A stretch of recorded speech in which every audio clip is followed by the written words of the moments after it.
লা ইলাহা ইল্লাল্লাহ, লা ইলাহা ইল্লাল্লাহ, লা ইলাহা ইল্লাল্লাহ, মুহাম্মাদুর রাসূলুল্লাহ, লা ইলাহা ইল্লাল্লাহ, মুহাম্মাদুর রাসূলুল্লাহ।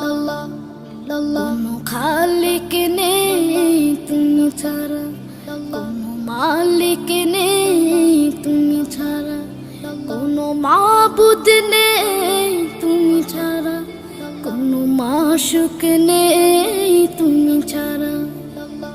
এই জীবনে